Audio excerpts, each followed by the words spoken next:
Freedom eight midnight, आजादी, partition और वो रात जिसने भारत बदल दिया। एक ऐसी रात की सच्ची कहानी जब आधी रात की घड़ी को लेकर आस्था और राजनीति एक साथ जुड़ी। एक अंग्रेज वकील ने कुछ ही हफ्तों में दो नए देशों की सीमाएं तय की, और जिस देश ने आधी रात को जन्म लिया, उसी रात लाखों लोगों ने अपना घर हमेशा के लिए खो दिया। चैप्टर 1, प्रस्तावना। 3 हकीकतें।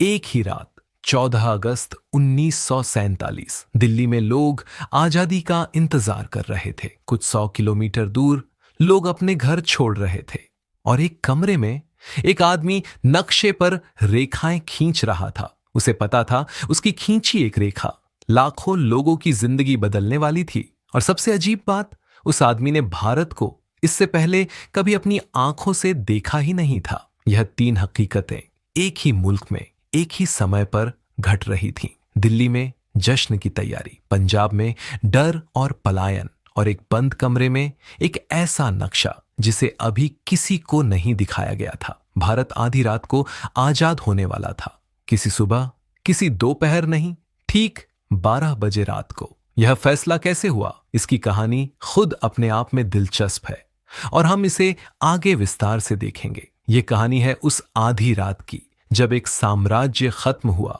एक नया देश जन्मा, और उसी पल एक ऐसा जख्म भी बना जो आज तक पूरी तरह नहीं भरा। तो शुरुआत करते हैं उस साम्राज्य से जो कभी इतना विशाल था कि उस पर सूरज कभी नहीं डूबता था। चैप्टर 2, वह साम्राज्य जिसकी बुनियाद हिल चुकी थी 19वीं सदी के अंग्रेज अफसरों के लिए। भारत पर राज करना सिर्फ एक राजनीतिक जिम्मेदारी नहीं थी, यह लगभग एक धार्मिक विश्वास जैसा था। उन्हें सिखाया गया था कि वे एक ऐसी नस्ल से हैं जिसका जन्म ही शासन करने और नियंत्रण में रखने के लिए हुआ है। यह सोच पीढ़ियों तक ब्रिटिश प्रशासनिक ढांचे की बुनियाद बनी रही। भव्य वायसरीगल महल, सैन्य परेड, शिकार की परंपराएं, क्लब और औपनिवेशिक अनुशासन। लेकिन 1945 तक यह पूरी दुनिया बदल चुकी थी। द्वितीय विश्व युद्ध ने ब्रिटेन को औपचारिक रूप से जीत दिलाई, लेकिन इसकी असली कीमत उसकी अर्थव्यवस्था और उसके आत्मविश्वास दोनों से वसूली गई। ब्रिटेन कर्ज में डूबा हुआ था। द्वितीय विश्व युद्ध में लाखों भारतीय सैनिक मित्र देशों अलाइड फोर्सेस की तरफ से लड़े। दूसरी तरफ सुभाष चंद्र बोस के नेतृत्व में इंडियन नेशनल आर्मी ने ब्रिटिश शासन के खिलाफ हथियार उठाए। जब यह सैनिक भारत लौटे तो वे अब वह लोग नहीं रह गए थे जो युद्ध से पहले गए थे। उन्होंने यूरोप और एशिया में देखा था कि यूरोपीय ताकतें अजेय नहीं हैं। 1946 में रॉयल इंडियन नेवी के हजारों जवानों की बगावत ने अंग्रेज प्रशासन को एक साफ संदेश दिया। भारतीय सशस्त्र बलों पर भी अब अंधा भरोसा नहीं किया जा सकता। ब्रिटेन में सत्ता बदल चुकी थी। युद्ध के हीरो विंस्टन चर्चिल, जो भारत की आजादी के कट्टर विरोधी थे, चुनाव हार चुके थे। नई लेबर सरकार प्रधानमंत्री क्लेमेंट एटली के नेतृत्व में यह समझ चुकी थी, जिस साम्राज्य पर कभी सूरज नहीं डूबता था, वह साम्राज्य अब भारत को थामे नहीं रख सकता। सवाल अब क्या का नहीं रहा, सवाल बन गया कब और किन शर्तों पर। चैप्टर 3, जब लंदन ने पहली बार जाने की बात मानी। भारत में उस वक्त वाइस रॉय थे लॉर्ड वावेल, एक अनुभवी सैन्य अधिकारी जो हालात की गंभीरता समझते थे, लेकिन जिनके पास लंदन से कोई स्पष्ट राजनीतिक दिशा नहीं मिल रही थी। वावेल बार बार लंदन को चेतावनी भेज रहे थे, भारत में हालात बिगड़ रहे हैं और देरी खतरनाक साबित हो सकती है। फरवरी 1947 में आखिरकार एटली सरकार ने एक ऐतिहासिक ऐलान किया। ब्रिटेन जून 1948 तक भारत की सत्ता भारतीयों को सौंप देगा, चाहे तब तक कांग्रेस और मुस्लिम लीग किसी समझौते पर पहुंचे या न पहुंचे। यह ऐलान अपने आप में एक बड़ा मोड़ था। इससे पहले ब्रिटिश नीति हमेशा यही रही थी, जब हालात ठीक होंगे तब सत्ता सौंपी जाएगी। अब पहली बार एक स्पष्ट समय सीमा तय हो चुकी थी, और इसी ऐलान के साथ वावेल की जगह एक नए वाइसरॉय को भेजने का फैसला भी हो चुका था, लॉर्ड लुई माउंटबेटन। वावेल का कार्यकाल इतिहास में अक्सर एक शांत लेकिन निराशाजनक अध्याय के रूप में याद किया जाता है। एक ऐसा दौर जब समाधान की तलाश जारी थी, लेकिन कोई ठोस नतीजा नहीं निकल पा रहा था। अब यह जिम्मेदारी एक नए, कहीं ज्यादा आत्मविश्वासी और महत्वाकांक्षी व्यक्ति के कंधों पर आने वाली थी। चैप्टर 4, गांधी एक अकेला यात्री। जब देश की राजधानी में सत्ता की बातचीत चल रही थी, महात्मा गांधी उस वक्त अक्सर दिल्ली से बहुत दूर होते, गांवों में पीड़ितों के बीच पैदल यात्रा करते हुए। गांधी की सोच बाकी राजनेताओं से अलग थी। वे सत्ता, पद या संविधान की बारीकियों से ज्यादा यह सवाल पूछते थे, क्या आम आदमी सुरक्षित है? क्या हिंदू और मुसलमान एक दूसरे पर भरोसा कर पा रहे हैं? बंगाल के नोआखली में जब सांप्रदायिक हिंसा भड़की, गांधी अकेले वहां पहुंच गए, बिना किसी बड़े काफिले के, बिना किसी सुरक्षा घेरे के। उनका मानना था कि अगर वे खुद पीड़ित समुदायों के बीच रहेंगे तो उनकी मौजूदगी शांति का एक प्रतीक बनेगी। यह गांधी की सबसे बड़ी ताकत भी थी और उनकी सबसे बड़ी त्रासदी भी, क्योंकि जिस वक्त दिल्ली में सत्ता का बंटवारा तय हो रहा था, गांधी अक्सर उस कमरे में मौजूद नहीं होते थे जहां फैसले लिए जा रहे थे। वे एक ऐसे भारत का सपना देखते रहे जो कभी बंटे ही नहीं, और यही सपना आने वाले महीनों में उनकी सबसे गहरी पीड़ा बनने वाला था। चैप्टर 5, कांग्रेस और मुस्लिम लीग, भरोसे की दरार। कांग्रेस की सोच थी, भारत एक राष्ट्र है, चाहे उसमें कितने भी धर्म और भाषाएं हों। नेहरू और पटेल एक धर्मनिरपेक्ष संयुक्त भारत के पक्षधर थे। मुस्लिम लीग और जिन्ना की चिंता अलग थी। उनका तर्क था, बहुसंख्यक हिंदू आबादी वाले लोकतांत्रिक ढांचे में मुसलमानों की राजनीतिक आवाज कमजोर पड़ सकती है।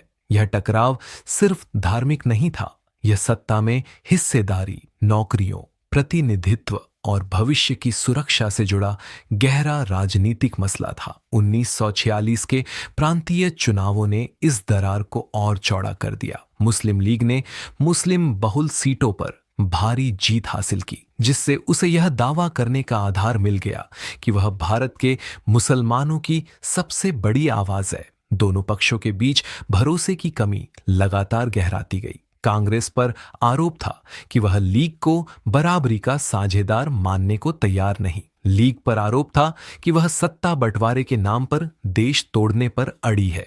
कुछ इतिहासकार मानते हैं कि शुरुआती दौर में एक साझा सत्ता ढांचे पर सहमति संभव थी। कुछ अन्य मानते हैं कि यह टकराव इतना गहरा हो चुका था कि टलना लगभग नामुमकिन था। यही अनिश्चितता अगले अध्यायों में धीरे धीरे एक अपरिवर्तनीय राजनीतिक हकीकत में बदलने वाली थी। चैप्टर 6, जिन्ना, वह आदमी जो बदल गया। मोहम्मद अली जिन्ना की कहानी एक विरोधाभास से शुरू होती है। एक दौर में उन्हें हिंदू मुस्लिम एकता का राजदूत कहा जाता था। वे एक अनुशासित अंग्रेजी प्रशिक्षित वकील थे जो संवैधानिक तरीकों में गहरा विश्वास रखते थे। लेकिन समय के साथ कांग्रेस और लीग के बीच बढ़ती दूरी ने जिन्ना की सोच को भी बदल दिया। 1940 में लाहौर सत्र में मुस्लिम लीग ने पहली बार आधिकारिक रूप से मुसलमानों के लिए एक अलग राज्य की मांग रखी, जिसे आगे चलकर पाकिस्तान प्रस्ताव कहा गया।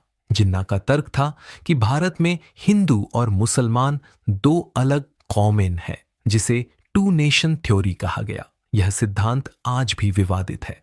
कुछ इतिहासकार इसे राजनीतिक रणनीति मानते हैं, तो कुछ इसे वास्तविक असुरक्षा की अभिव्यक्ति। जिन्ना निजी तौर पर पाकिस्तान को अंतिम लक्ष्य मानते थे या एक सौदेबाजी का हथियार। इस पर इतिहासकारों में आज भी मतभेद है। उपलब्ध स्रोतों के अनुसार कुछ विद्वान मानते हैं कि जिन्ना शुरुआत में संयुक्त भारत के भीतर ही एक मजबूत स्वायत्त मुस्लिम क्षेत्र चाहते थे और पूर्ण पार्टीशन बाद में उनकी अंतिम मांग बना। जो भी हो, 1940 के दशक के मध्य तक पाकिस्तान एक नारे से आगे बढ़कर एक ठोस राजनीतिक हकीकत बन चुका था, जिसे नजरअंदाज करना अब मुमकिन नहीं रहा। चैप्टर 7, कैबिनेट मिशन, आखिरी साझा उम्मीद। 1946 की शुरुआत में ब्रिटिश सरकार ने एक आखिरी बड़ी कोशिश की। 3 वरिष्ठ मंत्रियों को भारत भेजा गया, जिन्हें कैबिनेट मिशन कहा गया, उनका मकसद था एक ऐसा संघीय ढांचा तैयार करना जिसमें देश औपचारिक रूप से एक रहे, लेकिन मुस्लिम बहुल प्रांतों को व्यापक स्वायत्तता मिले। शुरुआत में यह योजना उम्मीद जगाती दिखी। दोनों पक्षों ने अलग अलग शर्तों और व्याख्याओं के साथ इसे स्वीकार करने का संकेत दिया, लेकिन यह उम्मीद ज्यादा दिन नहीं टिकी।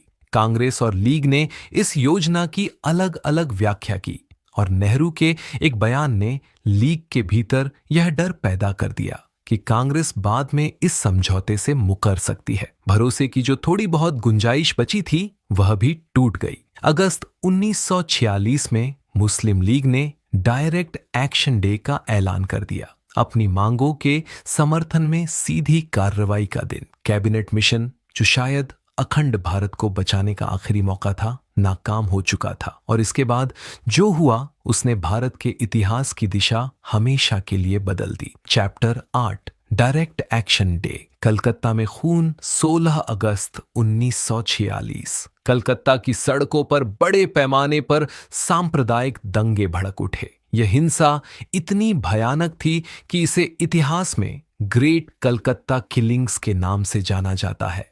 हजारों लोग मारे गए, हिंदू और मुसलमान दोनों समुदायों के। इस हिंसा की जिम्मेदारी को लेकर इतिहासकारों में अलग अलग व्याख्याएं हैं।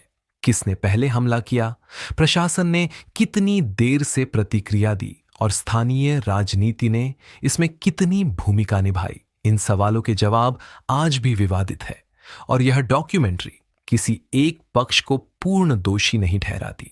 जो निश्चित है, यह वह पल था जब राजनीतिक बयानबाजी सीधे सड़कों की हिंसा में बदल गई। हिंसा की शुरुआत और उसके लिए राजनीतिक जिम्मेदारी पर इतिहासकारों के बीच आज भी मतभेद है। कलकत्ता की घटना ने पूरे उपमहाद्वीप को एक संकेत दिया। बातचीत की मेज पर जो टकराव चल रहा था वह अब आम लोगों की जिंदगी और मौत का मसला बन चुका था। चैप्टर 9, नोआखली और बिहार, बदले की आग। कलकत्ता की हिंसा के कुछ ही हफ्तों बाद यह आग बंगाल के नोआखली जिले तक पहुंच गई, जहां हिंदू अल्पसंख्यकों पर हमले हुए। इसके जवाब में बिहार में हिंसा भड़की, जहां मुस्लिम अल्पसंख्यकों को निशाना बनाया गया। हर हिंसा की घटना अगली हिंसा को जन्म दे रही थी। एक जगह का बदला दूसरी जगह लिया जा रहा था और इस चक्र में आम किसान, दुकानदार और मजदूर सबसे ज्यादा पिस रहे थे। यही वह दौर था जब गांधी ने नोआखली में पैदल यात्रा शुरू की, गांव गांव जाकर लोगों से मिलकर शांति की अपील करते हुए। इतिहासकारों का मानना है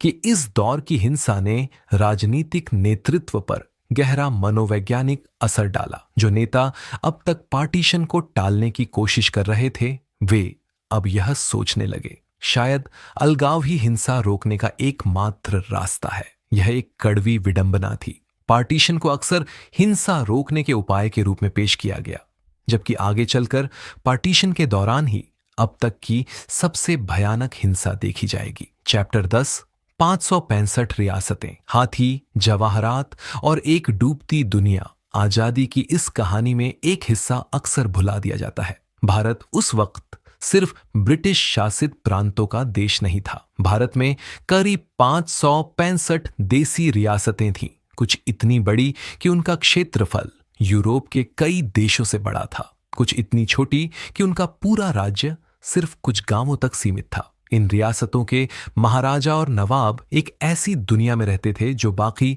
भारत की हकीकत से बिल्कुल अलग थी। महल, हाथी, बेशकीमती जवाहरात और अकल्पनीय दौलत। हैदराबाद के निजाम को अपने द्वार में दुनिया के सबसे अमीर व्यक्तियों में गिना जाता था। उनके पास हीरों का इतना बड़ा जखीरा था कि उसकी सही कीमत लगाना भी मुश्किल था। जूनागढ़ के नवाब का किस्सा तो और भी अनोखा है। वे कुत्तों के इतने बड़े शौकीन थे कि उनके पालतू कुत्तों के पास अपने अलग कमरे, नौकर चाकर और टेलीफोन तक थे। एक बार उन्होंने अपनी प्रिय कुतिया की शादी इतनी भव्यता से रचाई कि उसमें देश भर के राजघरानों को न्योता भेजा गया। लेकिन यह चमक दमक भरी दुनिया अब अपने आखिरी दिनों में थी। जब ब्रिटिश सरकार ने सत्ता हस्तांतरण का ऐलान किया तो एक बड़ा सवाल खड़ा हो गया, इन सैकड़ों रियासतों का क्या होगा? क्या वे भारत में शामिल होंगी, पाकिस्तान में, या स्वतंत्र रहेंगी? यह सवाल सिर्फ प्रशासनिक नहीं था, यह आने वाले महीनों में एक बड़े राजनीतिक और कभी-कभी सैन्य संकट का कारण बनने वाला था, जिसकी पूरी कहानी हम आगे के एक अध्याय में विस्तार से देखेंगे। चैप्टर 11, माउंटबैटन आखिरी वाइसरॉय। मार्च 1947 में लॉर्ड लुई माउंटबेटन भारत के अंतिम वायसराय के रूप में दिल्ली पहुंचे। वे ब्रिटिश शाही परिवार से जुड़े थे। द्वितीय विश्व युद्ध में दक्षिण पूर्व एशिया में मित्र देशों की सेनाओं के सर्वोच्च कमांडर रह चुके थे और आत्मविश्वास तथा तेज फैसलों के लिए जाने जाते थे। उनके स्वागत में आखिरी बार पूरे ब्रिटिश राज की शाही ठाट बाट के साथ एक भव्य समारोह आयोजित हुआ। परेड, बैंड, वर्दियां, मानो साम्राज्य अपनी आखिरी परेड निकाल रहा हो, इससे पहले कि वह हमेशा के लिए इतिहास बन जाए। लेकिन इस भव्यता के पीछे हालात बेहद जटिल थे। बढ़ती सांप्रदायिक हिंसा, गहराता राजनीतिक अविश्वास और एक ऐसी समय सीमा जो लगातार करीब आ रही थी। माउंटबेटन ने गांधी, नेहरू, जिन्ना और पटेल से लगातार मुलाकातें की। इन मुलाकातों के सटीक विवरण अलग अलग स्रोतों में अलग तरह से मिलते हैं, क्योंकि ज्यादातर बातचीत निजी थी। लेकिन जल्द ही माउंटबेटन इस नतीजे पर पहुंच गए, तय समय सीमा के भीतर एक अखंड भारत को सत्ता सौंपना अब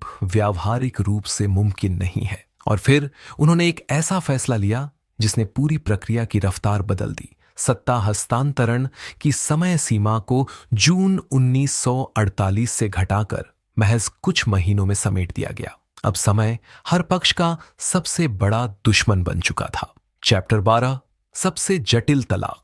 3 जून योजना अप्रैल मई 1947 तक माउंटबेटन को यह साफ हो चुका था कि एक अखंड भारत की उम्मीद लगभग खत्म हो चुकी है। गांधी अब भी एक अखंड भारत के पक्षधर थे।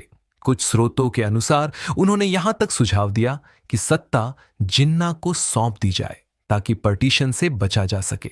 हालांकि यह प्रस्ताव कांग्रेस के भीतर व्यापक समर्थन नहीं पा सका। नेहरू और पटेल धीरे धीरे इस नतीजे पर पहुंच रहे थे कि लंबे गतिरोध और बढ़ती हिंसा से बेहतर है एक तयशुदा, भले ही दर्दनाक पार्टीशन। 3 जून 1947 को माउंटबेटन ने अपनी योजना सार्वजनिक की, जिसे माउंटबेटन प्लान या 3 जून योजना कहा गया। इसके तहत भारत का पार्टीशन 2 नए देशों में होगा, भारत और पाकिस्तान।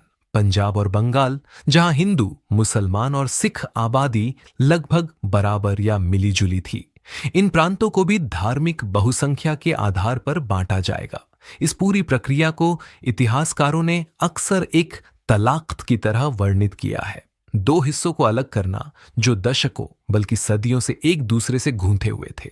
साझा रेलवे लाइनें, नहरें, प्रशासनिक ढांचे, सेना, यहां तक कि सरकारी दफ्तरों की फाइलें और फर्नीचर तक बांटा जाना था। कांग्रेस, मुस्लिम लीग और सिख नेतृत्व तीनों ने अलग अलग आपत्तियों के साथ आखिरकार इस योजना को स्वीकार कर लिया।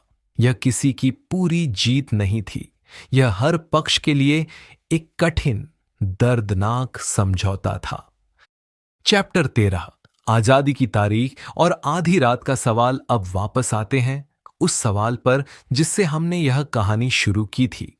भारत आधी रात को आजाद क्यों हुआ? 15 अगस्त 1947 की तारीख माउंटबेटन ने खुद चुनी थी। एक बार पूछे जाने पर उन्होंने इसे उस दिन से जोड़ा जब द्वितीय विश्व युद्ध में उन्होंने दक्षिण पूर्व एशिया में जापान के आत्मसमर्पण की औपचारिक कमान संभाली थी। यह तारीख उनके लिए एक निजी जीत के दिन जैसी थी। लेकिन जब यह तारीख सार्वजनिक हुई तो कई भारतीय ज्योतिषियों ने आपत्ति जताई। उनके अनुसार 15 अगस्त एक नए राष्ट्र की औपचारिक शुरुआत के लिए पंचांग के हिसाब से अशुभ दिन था। यह जरूर कहना जरूरी है, इतिहास में यह दर्ज नहीं है कि अंतिम फैसला पूरी तरह ज्योतिष के आधार पर लिया गया। यह सिर्फ एक कारक था कई राजनीतिक और प्रशासनिक विचारों में से एक, जिसमें माउंटबेटन की अपनी प्राथमिकता, कॉन्स्टिट्यूएंट असेंबली की तैयारी और प्रतीकात्मक समय का दबाव शामिल था।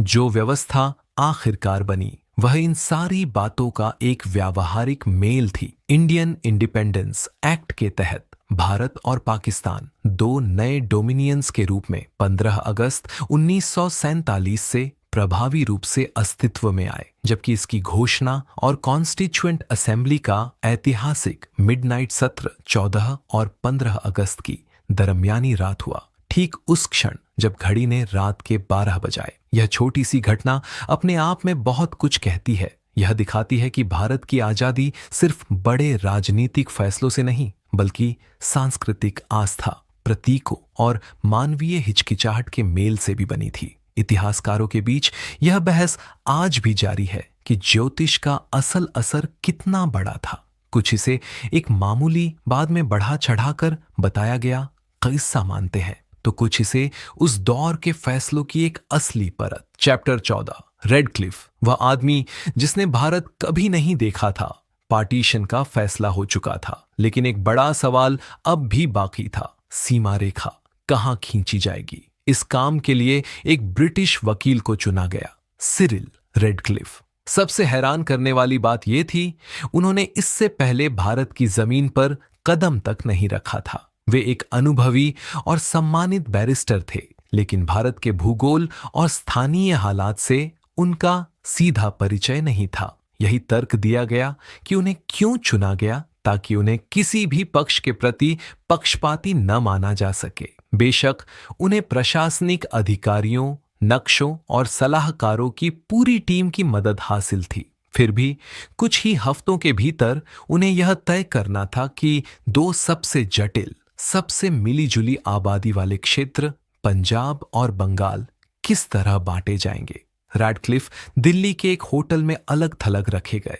पुराने नक्शों, जनगणना के आंकड़ों और दोनों पक्षों की मांगों के ढेर के बीच सबसे बड़ा सवाल यह था, यह रेखा कब सार्वजनिक होगी। रैडक्लिफ ने अपना नक्शा अगस्त के मध्य तक तैयार कर लिया था, लेकिन माउंटबेटन ने फैसला लिया कि इसे 15 अगस्त के जश्न के बाद ही सार्वजनिक किया जाएगा। इसका मतलब था, जिस पल भारत और पाकिस्तान औपचारिक रूप से आजाद हुए, उस वक्त किसी को भी ठीक ठीक नहीं पता था कि उनका घर किस देश में होगा। इतिहासकारों में इस देरी को लेकर मतभेद है। कुछ मानते हैं कि यह जानबूझकर की गई, ताकि जश्न सीमा विवाद से प्रभावित न हो। कुछ अन्य इसे प्रशासनिक जल्दबाजी का नतीजा मानते हैं।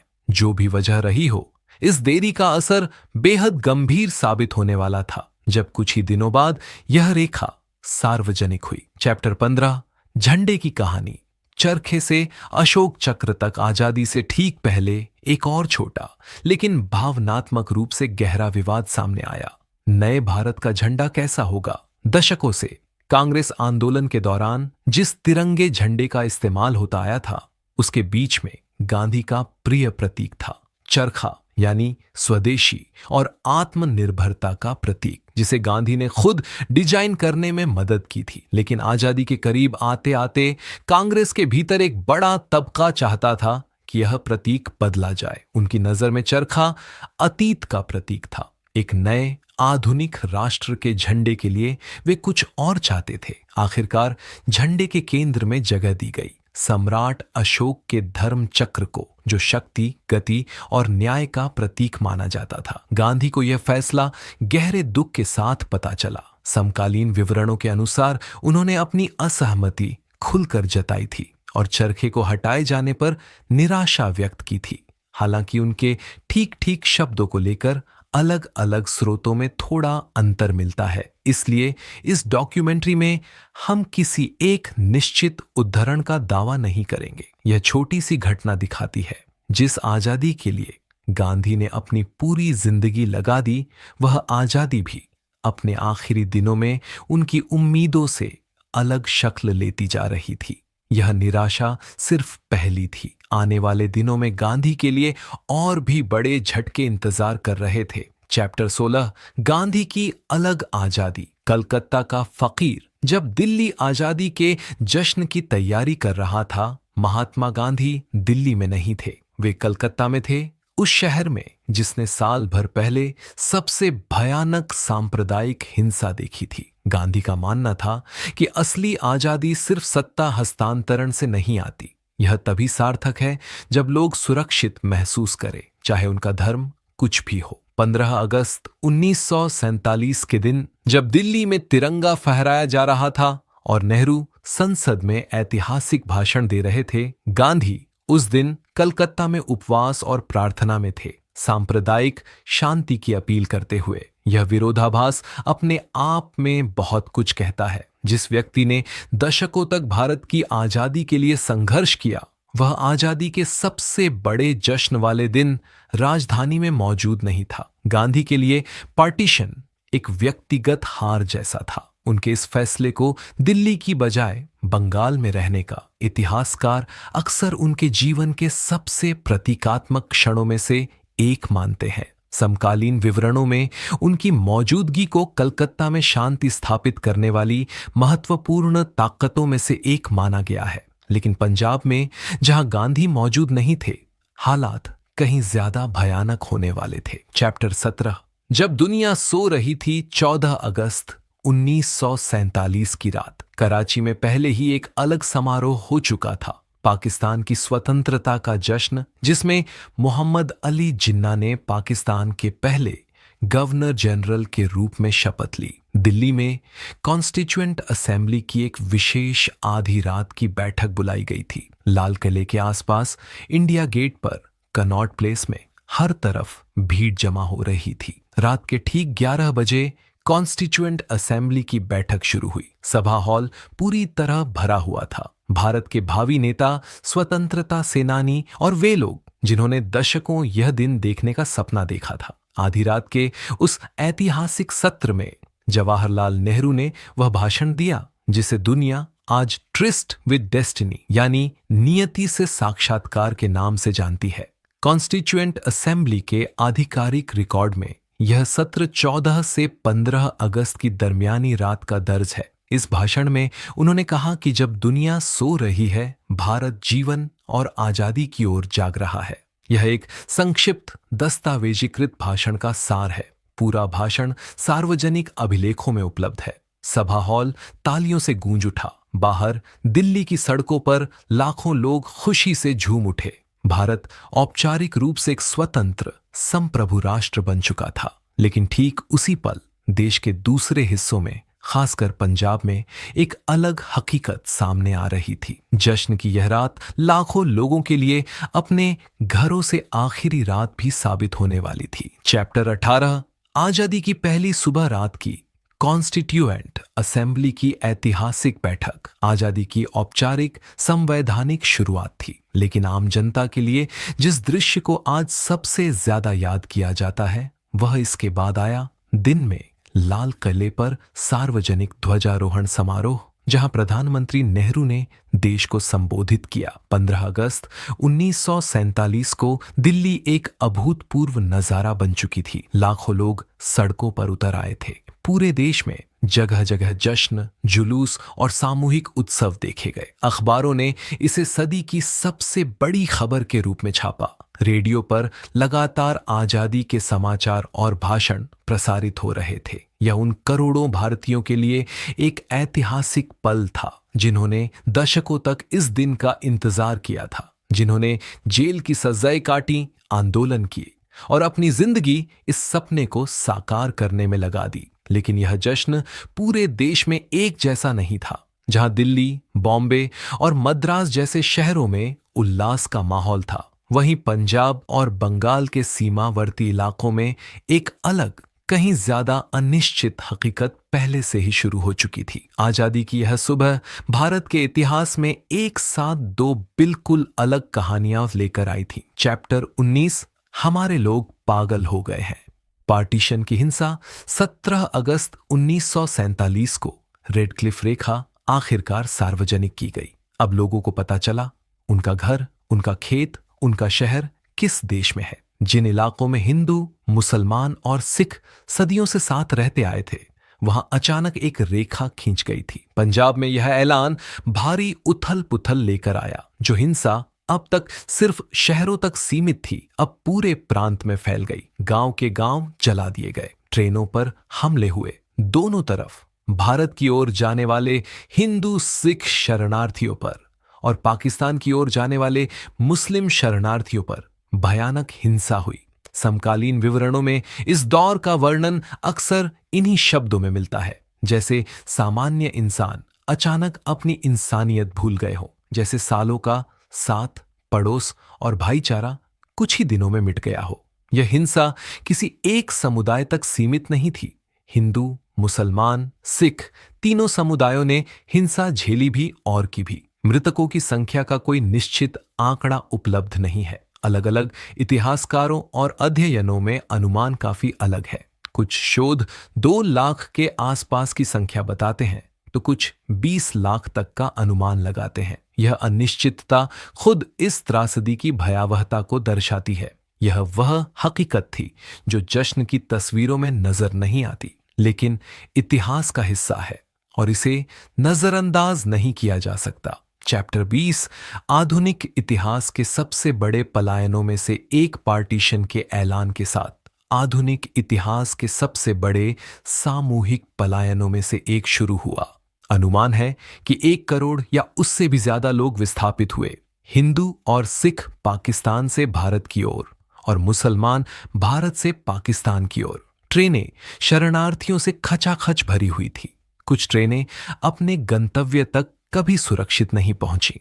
रास्ते में उन पर हमले हुए और वे मौत की ट्रेनें कहलाईं। पैदल चलते शरणार्थियों के कई कई मील लंबे काफिले सड़कों पर देखे गए, जिन्हें कारवां कहा गया। कुछ काफिले इतने बड़े थे कि उनकी लंबाई कई दिनों के पैदल सफर जितनी थी। लाहौर और अमृतसर जैसे शहर इस पलायन के सबसे बड़े केंद्र बने। दोनों तरफ से आने जाने वाले शरणार्थियों की भीड़, अस्थायी शिविर और संसाधनों की भारी कमी। परिवार बिछड़ गए, घर, जमीन, दुकानें, सब कुछ पीछे छूट गया। कई लोग जो कुछ दिन पहले तक अपने पड़ोसियों के साथ त्योहार मनाते थे, अब एक दूसरे के दुश्मन बन चुके इलाकों में फंस गए थे।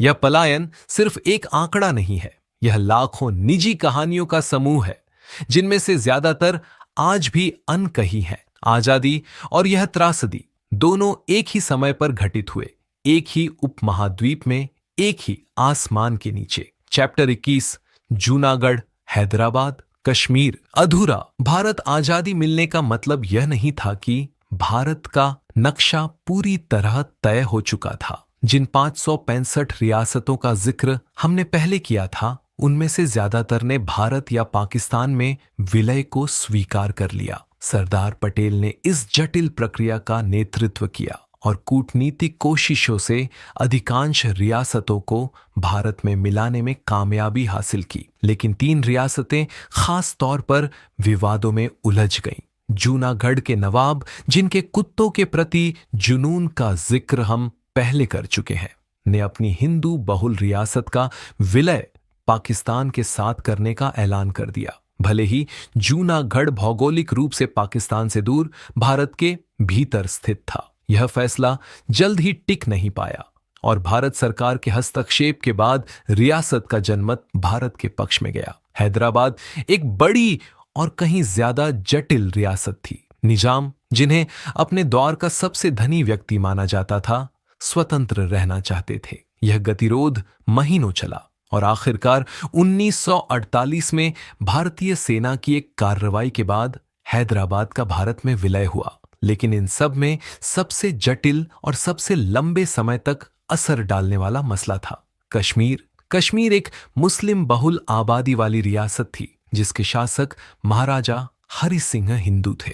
अक्टूबर 1947 में पाकिस्तान की ओर से आए पश्तून कबायली लड़ाकों ने कश्मीर में प्रवेश किया। इसके बाद महाराजा ने भारत से सैन्य मदद मांगी और भारत में विलय के दस्तावेज पर हस्ताक्षर किए। इसके बाद जो सैन्य टकराव शुरू हुआ, उसने कश्मीर के मसले को ऐसा मोड़ दिया जिसका असर आज 78 साल बाद भी भारत और पाकिस्तान के रिश्तों पर महसूस होता है। रियासतों की यह कहानी दिखाती है 15 अगस्त 1947 को भारत का नक्शा पूरी तरह तय नहीं हुआ था। कई सीमाएं, कई पहचानें अभी भी बननी बाकी थी।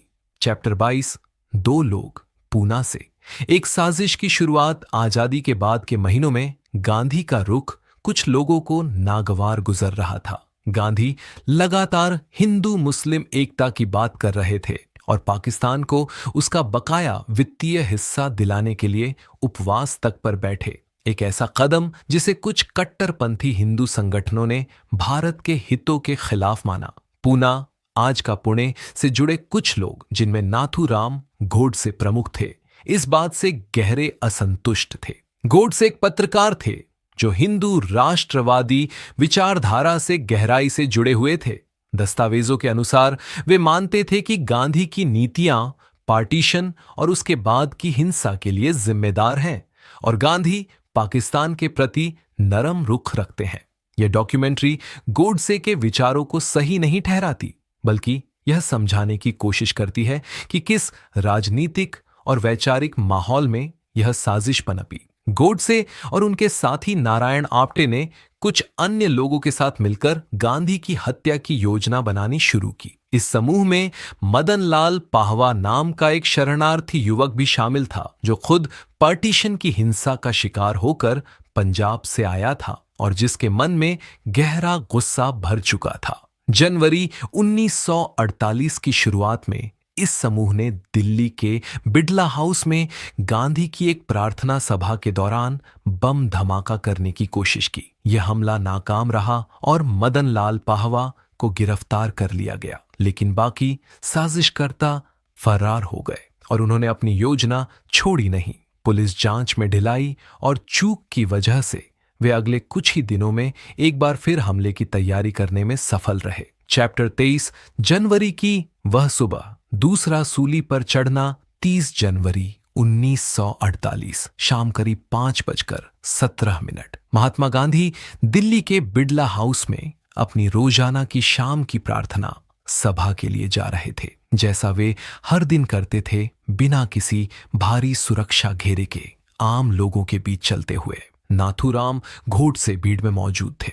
उन्होंने गांधी के सामने आकर गोली चला दी। गांधी की मौके पर ही मृत्यु हो गई। यह खबर पूरे देश में बिजली की तरह फैल गई। रेडियो पर यह घोषणा सुनकर लाखों लोग सड़कों पर रो पड़े। यह उस देश के लिए एक गहरा सदमा था जो अभी आजादी के जश्न से पूरी तरह उभरा भी नहीं था। गोडसे को मौके पर ही पकड़ लिया गया। बाद की जांच और मुकदमे में यह साफ हुआ कि यह हत्या किसी अकेले व्यक्ति का पागलपन नहीं, बल्कि एक सुनियोजित साजिश थी जिसमें कई लोग शामिल थे। गांधी की हत्या ने एक विडंबना और गहरी कर दी। जिस व्यक्ति ने अपनी पूरी जिंदगी अहिंसा के लिए समर्पित कर दी, उसकी मृत्यु भी हिंसा से हुई और यह हत्या आजादी के महज 5 महीने बाद हुई। उस आजादी के बाद जिसे पाने के लिए गांधी ने अपना पूरा जीवन लगा दिया था। गांधी की हत्या नए स्वतंत्र भारत के लिए एक गहरा राष्ट्रीय सदमा थी। एक ऐसी घटना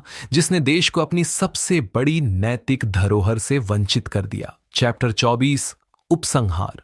आजादी की कीमत। आज तक तो आखिर में सवाल यह उठता है, क्या आजादी अपरिहार्य थी? हां, क्या पार्टीशन भी अपरिहार्य था? इस सवाल का कोई एक सीधा जवाब नहीं है।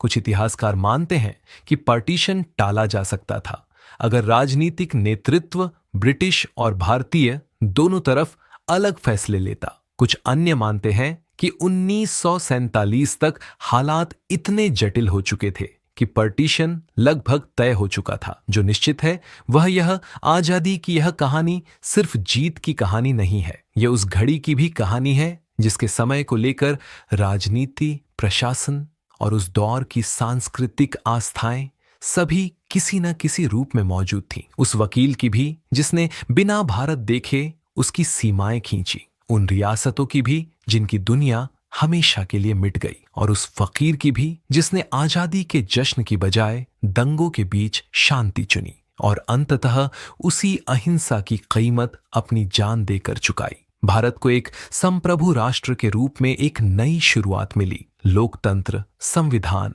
आत्मनिर्णय का अधिकार। लेकिन इसी के साथ लाखों परिवारों ने अपने घर, अपनी जमीन, अपने अपनों को हमेशा के लिए खो दिया। वह रात जब भारत आजाद हुआ, वही रात जब एक देशद्रोह हुआ। एक तरफ नए भविष्य का जश्न, दूसरी तरफ पुराने घरों की आखिरी यादें। आज 78 साल बाद यह सवाल अब भी उतना ही प्रासंगिक है। क्या इतिहास किसी और रास्ते से गुजर सकता था और अगर हाँ, तो हमने उस रास्ते से क्या सीखा? अगर आपको इतिहास की ऐसी गहराई से रिसर्च की गई कहानियां पसंद आती हैं, तो बुक टॉनिक हिंदी को सब्सक्राइब कीजिए और कमेंट में जरूर बताइए आपकी नजर में क्या पार्टीशन टाला जा सकता था? Facts that require careful wording. Two nation theory को एक ऐतिहासिक राजनीतिक अवधारणा के रूप में प्रस्तुत किया गया है, न कि एक स्थापित सत्य के रूप में। कश्मीर पर चर्चा करते समय स्क्रिप्ट जानबूझकर संक्षिप्त और तथ्यात्मक रही है, क्योंकि यह विषय आज भी अत्यंत संवेदनशील और राजनीतिक रूप से विवादित है। गोडसे और उनके साथियों की विचारधारा का वर्णन तथ्यात्मक संदर्भ के लिए किया गया है। इसे किसी भी रूप में उचित नहीं ठहराया गया है। रियासतों के शासकों जैसे जूनागढ़ के नवाब के बारे में दिलचस्प किस्से मनोरंजन के लिए नहीं, बल्कि उस दौर के भारत की सामाजिक राजनीतिक बनावट को समझाने के लिए शामिल किए गए हैं।